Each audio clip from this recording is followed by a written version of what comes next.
एकादशी के इस पावन बेला में ध्यान प्रेमियों, सभी साधकों को समस्त गुरुजनों का बहुत पूरा आशीर्वाद, बहुत आशीर्वाद। अब गुरु पूर्णिमा नजदीक आ रही है। आनंदमय कोष आनंद का एक कोष है, यानी हम लोग तो पहले कह चुके हैं कि ये हमारा अपना घर है, अपने घर लौटने वाली क्रिया ही है। और जो साधक अब तक अपने घर के रहस्य को नहीं समझ पाए, उनके लिए बड़ा कठिन हो जाएगा। सारी चीजों का निचोड़ सिर्फ इतना है कि आनंद को समझो। आनंद क्या चीज है, और आनंद को जानने के लिए साधना प्रेमियों, आज हम जानेंगे कि ये देह और देही कौन है, यानी क्षेत्र और क्षेत्रज्ञ। इसको जाने बगैर तुम आनंद का अनुभव नहीं कर पाओगे। तो आज हम इसी चीज को जानेंगे कि हमारा देह क्या है और इसमें निवास करने वाला देही कौन है। अब इतना ही जान लो कि तुमको इस देह में आए तो हजारों वर्ष बीत चुके होंगे, सैकड़ों जन्म ले लिए होंगे तुमने, लेकिन न देह को समझा न देही को देखा, तो फिर आनंद को जानोगे कैसे। बगैर इन दोनों के अस्तित्व को देखे बगैर, जाने बगैर आनंद तक पहुंचना बहुत कठिन है, बहुत मुश्किल है। तो आओ आज हम लोग ये समझें कि हम जो देह में हैं, जीव भाव में, ये वास्तव में है क्या। और तुम जो देही हो, यानी शरीर में निवास करने वाले, जिसका यहां शरीर के संपर्क होते ही देही माने जीवात्मा, और देह से संबंध मुक्त होते ही तुम्हारे नाम आत्मा होता है। तो शरीर से संबंध स्थापित करते ही तुमने शरीर में जो अहंकार किया, इसके साथ ही तुम अब शुद्ध आत्मा नहीं रह पाए, तो जीवात्मा बन गया। तो जीवात्मा बन गए तो तुमने आत्मा के धर्मों को भी छोड़ दिया, क्योंकि जीवात्मा के पास में आत्मा के कोई धर्म नहीं है सिवाय इसके कि वो एक चेतन है। इसके सिवाय कोई भी गुण आत्मा के नहीं है।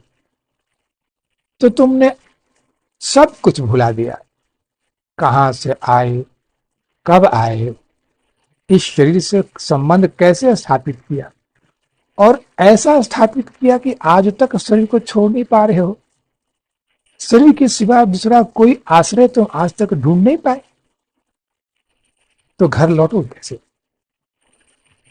इसलिए अब ये जानना जरूरी है कि पहले ये जानो कि शरीर में आकर तुमने अपने धर्मों को तो छोड़ दिया, अपने स्वरूप को, स्वभाव को छोड़ दिया, तो क्या जीवात्मा के स्वरूप को पकड़ पाए।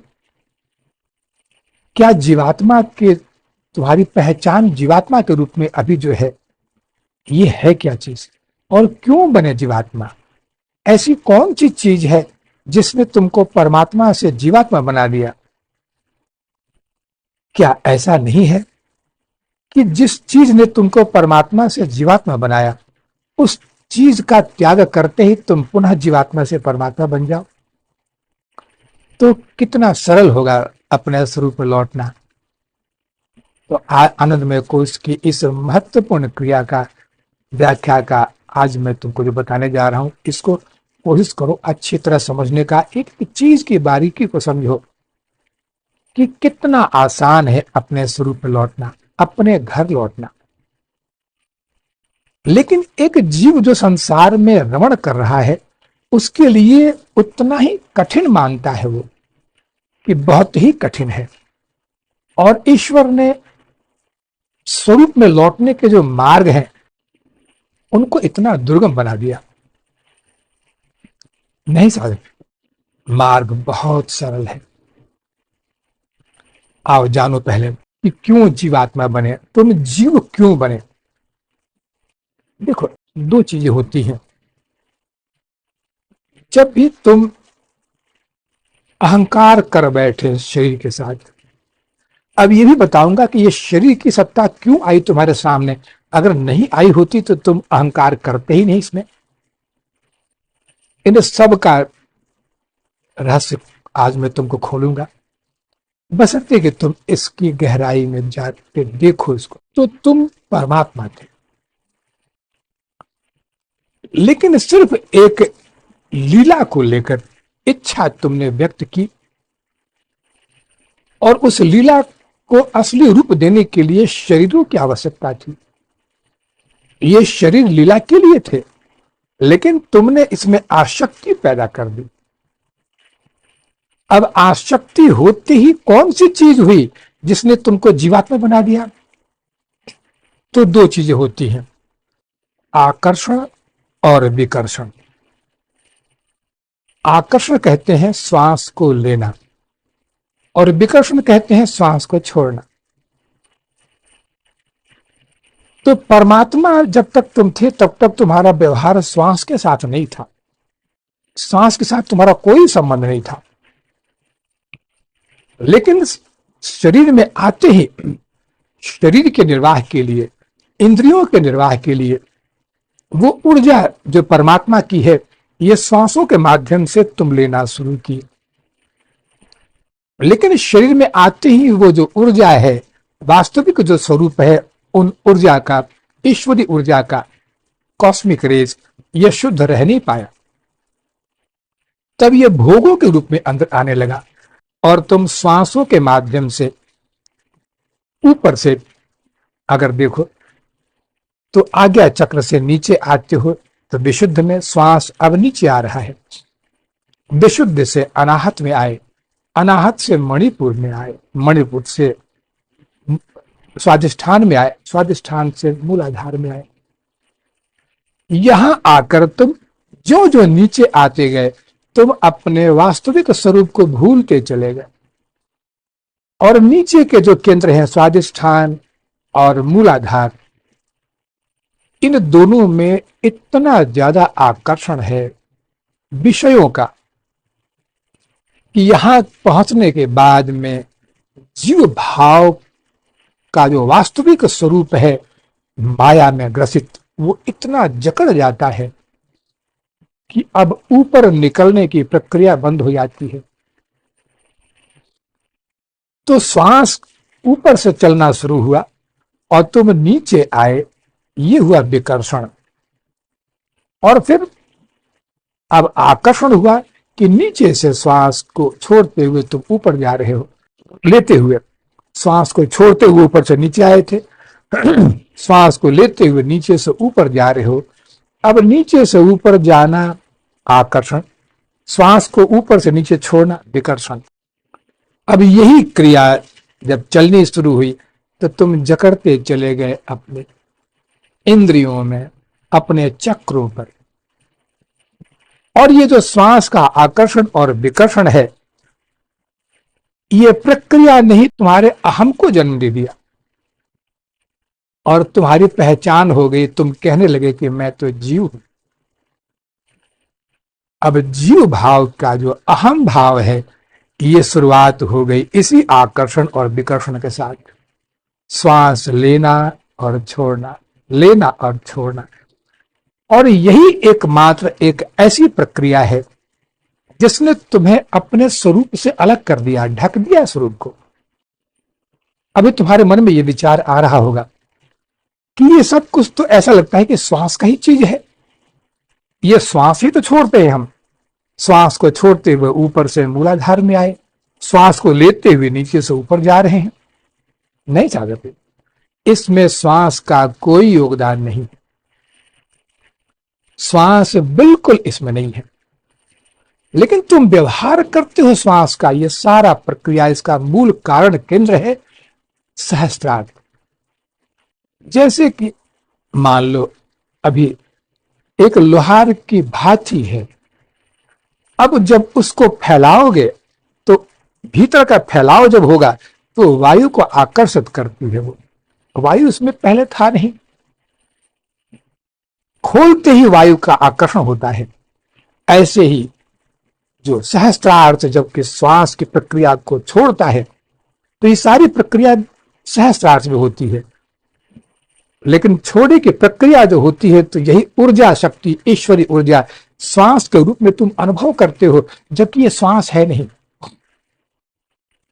और तब तुम्हारी पहचान हो जाती है कि मैं तो जीव हूं, ये मैं हूं, ये मेरा शरीर है।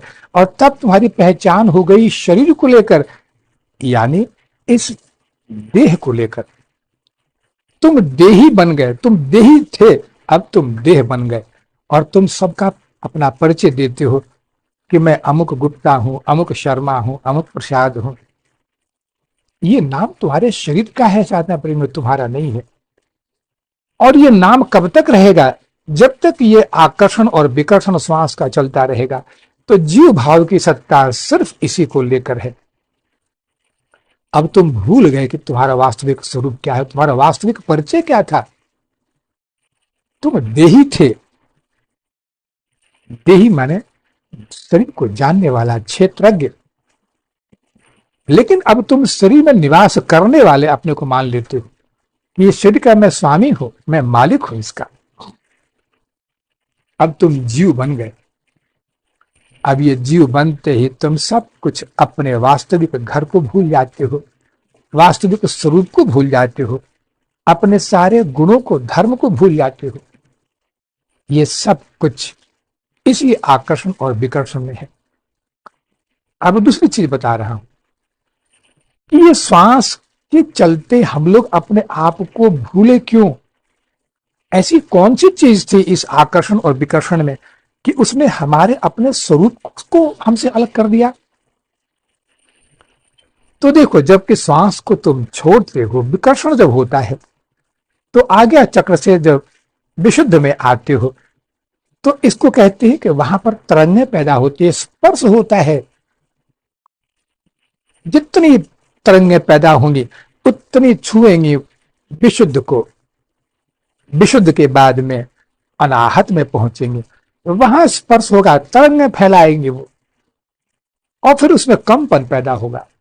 स्पर्श है ना, स्पर्श का वायु ही स्पर्श का माध्यम होता है, तन्मात्रा है स्पर्श वायु की। तो जितनी तरंगें पैदा होंगी हर चक्र पर, उनके धर्म उसमें निकलेंगे। अब ये सारी चीजें कहां से आ रही हैं? सहस्त्रार से चला, लेकिन चलने के बाद में अब ये वायु का रूप ले लिया, जबकि वायु होता नहीं है इसमें। तो होते ही अब आज्ञा चक्र के बाद जब नीचे आया तो इनमें तरंगें पैदा हुई। अब ये तरंगों को ही वृत्तियां कहा गया है। जब ये तरंगें पैदा हो गई तो नीचे जब आती हैं तरंगें, तो फिर अनाहत में तरंगें पैदा करेंगे। तो अनाहत में तरंगें पैदा हो तो अनाहत के गुण आएंगे। इसके बाद फिर और नीचे आई तो मणिपुर में तरंगें पैदा करेगा, तो मणिपुर के गुण आएंगे। और फिर स्वादिष्ठान में, मूलाधार में। अब तुम जानते हो कि मूलाधार स्वादिष्ठान में के तरंगें कैसी होती हैं, तो आज बताता हूं तुमको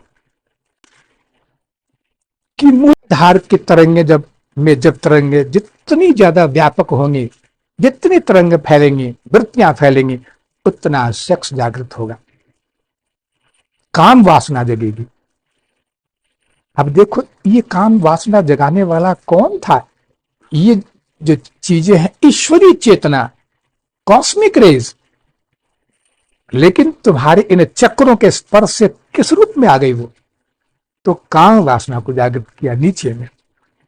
मूलाधार में काम वासना, स्वादिष्ठान में पंच इंद्रिय जितने भी जो भोग होते हैं, शब्द स्पर्श रूप रस, ये सब भोग है स्वादिष्ठान में, ये जागृत होते हैं। मणिपुर में तृष्णा है, इच्छा, ऐसा करूंगा, वैसा करूंगा, ये चाहिए, वो चाहिए, ऐसा हो जाए तो अच्छा है। ये तृष्णा मणिपुर का धर्म है।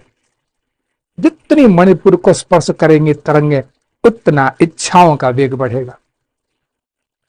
ऊपर में आकर अनाहत में दया और प्रेम, इनके स्पर्श से दया और प्रेम जगता है। इसके ऊपर में जब विशुद्ध में आएंगे तो यहां पर ज्ञान का प्रकाश फैलता है। यहीं पर जो शुद्ध ज्ञान है, जो परमात्मा को जानने का जो एक माध्यम है ज्ञान, वो इसी विशुद्ध चक्र में है। और फिर आज्ञा चक्र में जाकर मिलन होता है, जहां आनंद की शुरुआत हो जाती है, क्योंकि यहां पर जीव अपने स्वरूप में परमात्मा स्वरूप से मिलता है और फिर विलय हो जाता है। तो साधना प्रेमियों, अब देखो, एक ईश्वरीय चेतना चली थी, तुमने अहंकार किया शरीर में, ऊपर से चक्रों में आते हुए ये शुद्ध से अशुद्धियों की तरफ जा रहा है, चला सहस्त्रार्थ से, और फिर आनंद रहा आज्ञा चक्र में। आज्ञा चक्र के आनंद का थोड़ा सा विघटन हुआ तो थोड़ा सा ज्ञान रह गया, ज्ञान भी नीचे जब आया तो दया और प्रेम के रूप में रहा। नीचे गया तो इच्छाएं जागृत होने लगी कि अब हमको गृहस्थी में ये चाहिए, संसार में वो चाहिए, हम अमुक हैं, हमको चाहिए। और नीचे गया तो जितनी इंद्रियां हमारे शरीर में लगी हुई हैं, इन सब के भोग चाहिए हमको। और नीचे मूलाधार में जाते ही सिर्फ काम वासना। तो जितना स्पर्श करेंगे, जितनी तरंगें पैदा होंगी इन चक्रों पर, उसी कॉस्मिक रेस का, उसी ईश्वरीय चेतना का जब विकर्षण होगा तो विकर्षण देखना पड़ता है कि किस केंद्र पर ज्यादा प्रभाव डालता है। ऐसा नहीं है कि बराबर सब पे डालेगा, और किस पर कितना प्रभाव डाल रहा है वही तुम्हारा स्वभाव बन जाएगा और वही तुम्हारी पहचान बन जाएगी। और तुम एक दिन अपना परिचय दोगे, लोग तुमको जानेंगे कि ये महाकामी व्यक्ति है, यानी वो तरंगे इसके मूलाधार पर सबसे ज्यादा प्रभाव डालती है। ये आनंद और प्रेम का है, ये दयावान है, यानी अनाहत पर जाकर तरंगे पर ज्यादा प्रभाव डाल रही हैं। तो प्रभाव जब अनाहत पर डालेंगे तो मूलाधार स्वादिष्ठान पर कम प्रभाव पड़ेगा, मणिपुर पर कम पड़ेगा। तो यही तुम्हारे जीव की पहचान है, और तुम अब इसी पहचान को लेकर जीते हो संसार में। जीवात्मा बनकर तुम्हारे अपने जो धर्म है, किस रूप में तुम अपने को स्वीकार करते हो, उस कॉस्मिक रेस को, उस ईश्वरीय चेतना को, ये तुम्हारे ऊपर निर्भर करेगा। और वैसे ही जब नीचे से ऊपर जाएगा, श्वास जब लेते हुए ऊपर में आते हो, तब वही स्पंदन फिर होता है। तो जितना स्पंदन होगा, जितना उस पर वृत्तियां फैलेंगी, वही तुम्हारा स्वभाव बनेगा। अब ये सब चीजें तो जब पहली बार तुम वहां से चले थे, तब तुम्हारे संस्कार नहीं थे तुम्हारे साथ, लेकिन अब हर जन्म में संस्कार बनेंगे। और इतना जान लो कि संस्कार बनते बनते इतना जटिल हो जाता है तुम्हारा, मतलब तुम्हारे शरीर के रोम रोम में, रग रग में, तुम्हारे शरीर में रक्त से लेकर जितनी चीजें हैं, ये सब उसी तरंगों के परिणाम को ग्रहण कर लेती है। तुम्हारे रक्त का संचार भी कामुक हो जाता है, कामुक दृश्य देखते ही रक्त का संचार बढ़ जाएगा, गर्मी आ जाएगी उसमें। और अनाहत में अगर है तो ईश्वर को देखते ही तुम्हारे अंदर का जो प्रेम है फूट पड़ेगा, आंखों से अश्रुधारा बहने लगेगी। तो ये तुम्हारी जीव की पहचान है। अब तुम समझ सकते हो कि तुम्हारे अंदर जो वर्तमान में गुण है, इसका अंदाजा तुमको है। ये किसने दिया था? क्या कोई व्यक्ति आकर जादू टोना कर गया तुम पर? नहीं साझा करेंगे। यही तरंगे हैं, जितना ज्यादा तरंगे पैदा करेगा वो आकर्षण और विकर्षण, ये तुम्हारा स्वभाव बनता जाएगा। और ये स्वभाव जीव का स्वभाव बन गया, और वही तुम्हारा परिचय हो गया। तुम अपना परिचय दोगे जीव के रूप में, शरीर के नाम के रूप में, कि मैं अमुक शर्मा हूं, अमुक प्रसाद हूं, और लोग तुम्हारा परिचय लेंगे कामी क्रोधी भक्त इनके रूप में कि ये है ये व्यक्ति। ये सारी चीजें उन तरंगों को लेकर होती है कि किस चक्र को तुमने कितना जागृत किया है। अब सवाल है कि ये चक्र जो तरंगे पैदा कर रहा है, ये क्या सबके साथ होता है? हर व्यक्ति के साथ होगा। चिंतन करते रहो, किसी को दोष नहीं देना हम जीवों का एक धर्म है कि हर चीज के लिए परमात्मा को दोषी ठहराते हैं, समाज को दोषी ठहराते हैं। किसी न किसी माध्यम से हम अपने आप को बचा लेते हैं कि मेरा दोष नहीं है, ये परिस्थितियों का दोष है, जबकि ऐसा कुछ नहीं है जाता। तुम स्वयं ही अपने आप को बनाते हो और उस स्थिति से निकालने के लिए तुम ही सक्षम हो, दूसरा कोई नहीं। तो अब सवाल है कि कैसे निकालोगे। जिस जन्म में भी तुमको ये इच्छा हुई कि अब जीव भाव के इस चीज को हम अब खत्म कर दें, अब बहुत कष्ट पा लिया, संसार में कष्ट ही कष्ट है, इससे कैसे मुक्त हो। उस जन्म में तुमको अपने इन वृत्तियों का आश्रय छोड़कर अपने स्वरूप के उन धर्मों को अपनाना पड़ेगा, जिसके बारे में गुरुजन, धर्म ग्रंथ ये सब बार बार कहते हैं कि तुम ऐसे हो, तुम्हारा वास्तविक स्वरूप यह है। अब उसके धर्मों को जब अपनाना शुरू करोगे, तब धीरे धीरे अपने आप बदलते चले जाओगे, और तब ये जितनी जो वृत्तियां उठ रही हैं उन चक्रों पर इनकी शक्ति सिमटती जाती है। और कैसे सिमटती है? सबसे पहले मूलाधार की शक्ति सिमटती है, तब तुम्हारा सबसे ज्यादा वेग होता है मूलाधार पर, यानी सेक्स पर। यह सिमटकर अब ऊपर जब स्वादिष्ठान में आएगा तो पांचों इंद्रियों के रूप में अब ये प्रकट होगा कि चलो वहां तो छोड़ दिया।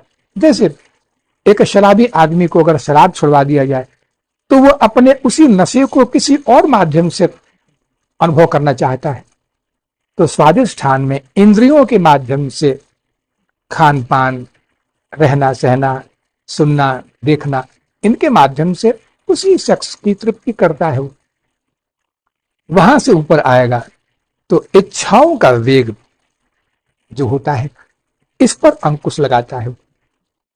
तो एक साधक का धर्म होता है जितनी जो वृत्तियां यहां पैदा हो रही हैं इनको सिमट कर ऊपर के चक्रों में भेज दे, यानी मणिपुर से ऊपर जाते ही बस उसकी यात्रा स्वरूप की तरफ हो जाती है।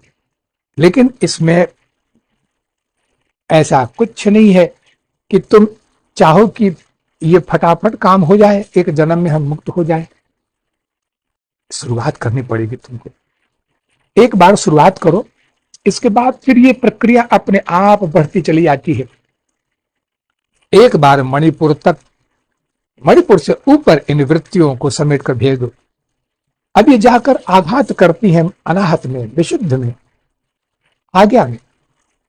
तब तुम निश्चिंत हो जाओ कि तुम अब नीचे के उन आघातों से, नीचे के जितने भी जो विकार थे, इनसे तुम्हारी मुक्ति मिल गई। लेकिन अब ऊपर का उत्थान बाकी है। तो कहते हैं कि ये प्रक्रिया धीरे धीरे चलती है। और इतना जान लो कि हम लोग जब अपने स्वरूप से अलग हुए थे तो एक जन्म में ही तुम लौट सकते थे अपने स्वरूप में, एक जन्म में ही, बशर्ते कि तुम अपनी वृत्तियों के साक्षी बनकर नीचे तक आते, लेकिन साक्षी बनकर उनमें फंसते नहीं। चलो कोई बात नहीं है, तुम एक जन्म में यात्रा तो शुरू कर दो ऊपर जाने की। अगर ऐसा कर दिया तो 3 जन्म में तुम निश्चित मुक्त हो सकते थे। लेकिन अगर 3 जन्म तक ऊपर की यात्रा शुरू नहीं कर पाए, कभी भी लगातार 3 जन्म तक तुमको यात्रा को निरंतर करना पड़ेगा हर जन्म में, तब समझना कि अब तुम निकल गए, अब ऊपर पहुंच गए। और नहीं, अगर तुम नीचे ही रह गए 3 जन्म तक तो बिल्कुल भूल जाओगे, जैसे आज भूल गए हो कि तुम वास्तविक स्वरूप क्या है तुम्हारा, तुम कौन हो, ये सब भूल जाओगे। और गुरु के लिए बहुत कठिन होता है कि तुम्हारा परिचय तुमसे करवाने में गुरु को नाको चने चबाने पड़ते हैं, क्योंकि तुम कभी स्वीकार करने को तैयार नहीं हो सकते। तुम्हारी मानस प्रक्रिया ऐसी हो जाती है कि तुम गंदी चीजों को ही स्वीकार करोगे। ईश्वरी सत्ता तुम्हारे पास ही है, तुम स्वयं ही हो, इस चीज को कभी स्वीकार नहीं कर पाओगे। तब बड़ा कठिन होता है राजा पुण्य। तुम वास्तव में क्या हो, कौन हो? तुम चाहे कितना भी अपने आप को अध्ययन कर लो, लेकिन तुम्हारी पहचान सिर्फ चक्रों के तरंगों पर ही निर्भर है। तुम्हारी पहचान वही है कि जो ईश्वरी चेतना है, जो श्वास और प्रश्वास है, किस केंद्र पर ज्यादा प्रभाव डालता है, उसके तरंगे किस केंद्र पर सबसे ज्यादा प्रभाव डालती हैं। तुम्हारा परिचय वही है, वही तुम्हारा परिचय भी है, वही पहचान भी है, और तुम स्वयं भी वही हो। अब सोचो कि इन तरंगों के कारण तुम क्या थे और कहां पहुंच गए, कहां से कहां पहुंच गए। अब तुमको अपने स्वरूप में लौटाने के लिए बड़े कठिन दौर से गुजरना पड़ेगा। अब इसके लिए दो चीजें गुरुओं ने बताई हैं, धर्म ग्रंथों ने बताया है, ईश्वर ने कहा है कि बस दो चीजों का सहारा ले लो, क्योंकि तुम इतने गिर चुके हो नीचे तरंगों के आघात पर कि वहां से निकलना तुम्हारे लिए अब आसान नहीं है। तो बहुत रास्तों को मत पकड़ो, बहुत रास्तों में भटको मत, क्योंकि तुम्हारे अंदर में इतने रास्तों के लालच आएंगे कि ये मार्ग पकड़ ले, वो मार्ग पकड़ ले, ऐसे धर्म ग्रंथों का अध्ययन कर ले, वो कर ले। अब समय नहीं है तुम्हारे पास। भगवान कहेंगे संसार में भटके हुए, अरे मूढ़, बस दो का सहारा ले ले और पहुंच जा मेरे पास, नहीं तो रह वही, क्या फर्क पड़ता है। तो ये जो चीजें हैं संसार में, हम लोग अपने स्वरूप से भटक कर जिस रूप में संसार में रह रहे हैं, इसमें सिर्फ तरंगों का ही खेल है, सारा खेल तरंगों का है। अब इससे कैसे लौटोगे? जैसे मैंने बताया कि तरंगे, जबकि तुम श्वास लेते थे तो श्वास लेते समय तुमने श्वास को ऊपर स्पर्श कराया आज्ञा में, फिर विशुद्ध में, फिर अनाहत में, ऐसे करके आते गए। तुमने सिर्फ श्वासों को देखा, यानी तरंगों को देखा। तो तरंगों को देखने से कोई फायदा नहीं है, ये तरंगे अपना प्रभाव डालेंगी।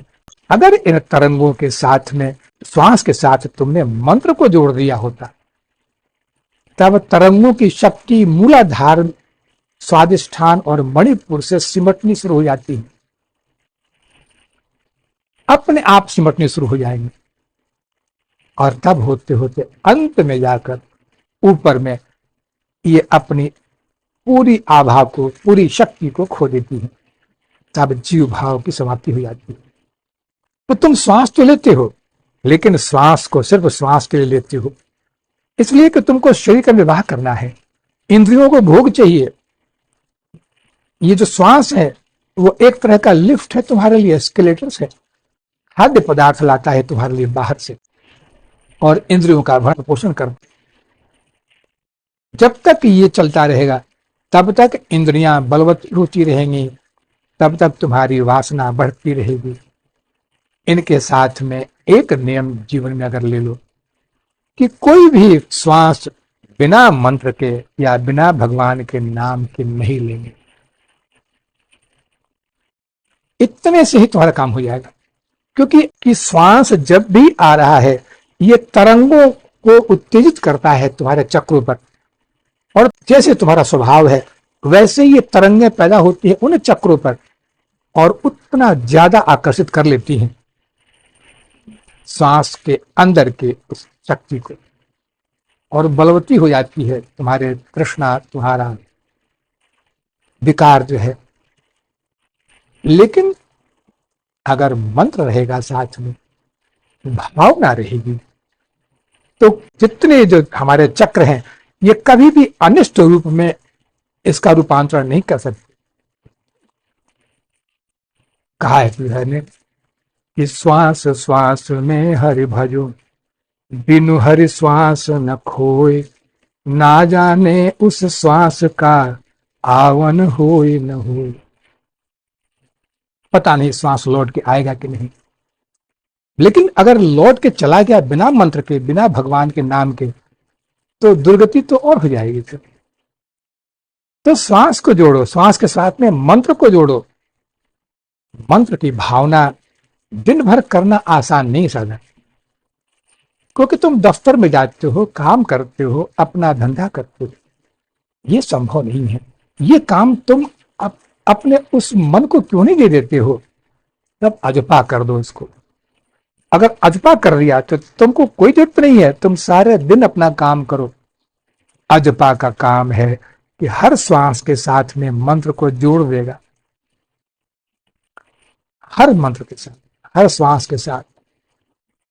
अगर ऐसा हो गया तब वृत्तियां अपने आप सुंदर गुणों को उत्पन्न करेंगी जो तुम्हारे स्वरूप के गुण हैं, और तब तुम्हारे चक्र जागृत होने शुरू हो जाएंगे।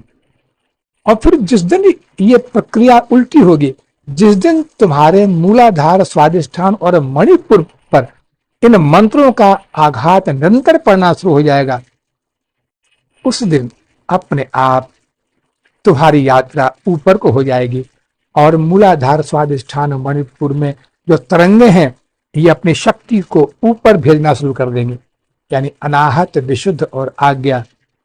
और तब धीरे धीरे अगर ऐसा हो जाए तो पूर्ण ज्ञान जिस जन्म में हो जाए, जिस जन्म में तुमको अनुभव हो जाए, ध्यान में प्रवेश हो जाए, तो समझना है कि नीचे की सारी शक्तियां, तरंगें ऊपर आ चुकी हैं।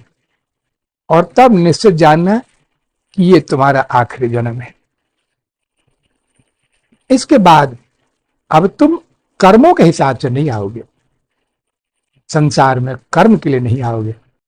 तो कहने का मतलब ये है कि हर श्वास को जो तरंगें जीव भाव को उत्पन्न करती हैं, जो तुम्हारे अपने स्वरूप से तुमको अलग करती हैं, तुम क्षेत्रज्ञ हो, तुम देही हो, लेकिन तुम देह मानते हो अपने आप को, ये भाव सुधर जाएगा।